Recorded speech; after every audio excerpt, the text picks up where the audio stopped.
The Ottoman Empire, may Allah reward them, did an amazing job in establishing Islam. However, it wasn't just this. Many of us already know about this. We know that they conquered Constantinople. But as I said, there's much that we don't know. For example, many of us aren't aware of the time that Muhammad al-Fatih, rahimahullah, fought against Dracula. You've heard of Dracula before? When I say Dracula, you're probably thinking of a vampire. And you're saying, yeah, Musa. You're telling me that Muhammad al-Fatih fought a vampire? What's next? He fought Superman? No. Dracula was a real man. There was a real man named Dracula, and he ruled over the southern part of the country of what we call today Romania. Now, Muhammad al-Fatih, rahimahullah, as he began to advance into Eastern Europe, for example, Bosnia, Serbia, Hungary, all of these lands, the people of Wallachia, of southern Romania, they wanted to fight against the Ottomans. However, they were very weak, and so they had to make a peace deal with him. So as part of this peace deal, Muhammad al-Fatih, rahimahullah, he said to the ruler, he said, you have to send me 2 of your sons, and we will send them to Istanbul to be educated. So he sent his 2 sons. One was named Vlad, and one was named Radu. Now Vlad is the one who we know as Dracula, because the word Dracula, it means son of Dracul, which was the name of his father. Dracul, it means shaitan, it means a devil. So he's the son of shaitan, and this is actually quite relevant. It's rather fitting when you hear about this man. What happened was, they went to Constantinople, they studied about Islam, and his brother actually became Muslim. So the brother of Dracula, Radu, became a Muslim. He memorized the Quran, he studied so much, and even Dracula studied the Quran even though he wasn't a Muslim. He spoke Arabic, he spoke Persian, he spoke Turkish, and of course Romanian and other languages. And later on, he was sent back to his country, where Radu remained, and he became the ruler of his country. Because the Ottomans realized they can't send a Muslim to rule over the country because they're Christians. They wanted to send Vlad, Dracula, so that they could get him there and then defeat him in a war, and they would rule the country. However, Dracula, he decided that he wasn't going to do what the Sultan wanted. The Sultan sent him 2 emissaries, 2 people to come speak with him, and they said to him, you must pay us the jizya. Now that you're the ruler of the country, you have to pay us jizya. And so Dracula, he said to them, if you want to step inside of my court, you have to take off your turban. And so they said, no, we won't remove it for you. We're not going to remove it for a kafir. So he said, take it off. Again, they refused.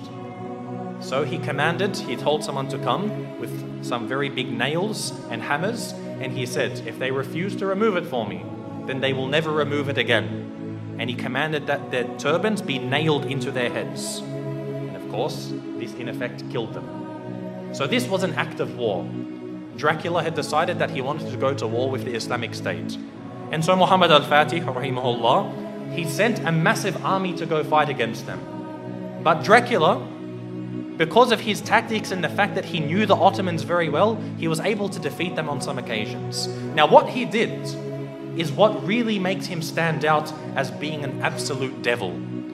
Dracula, what he did is when they would kill a person, or sometimes they wouldn't even kill them, they would capture them, he did something which is called impaling. Now, if you haven't heard of impaling, it's a pretty gruesome thing to start to describe. What they would do is they would get a very, very big stick.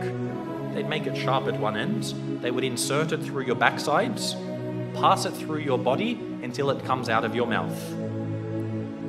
They would impale them, they would pass this through their body. A lot of the time they would be alive as well. And this is how they would kill them.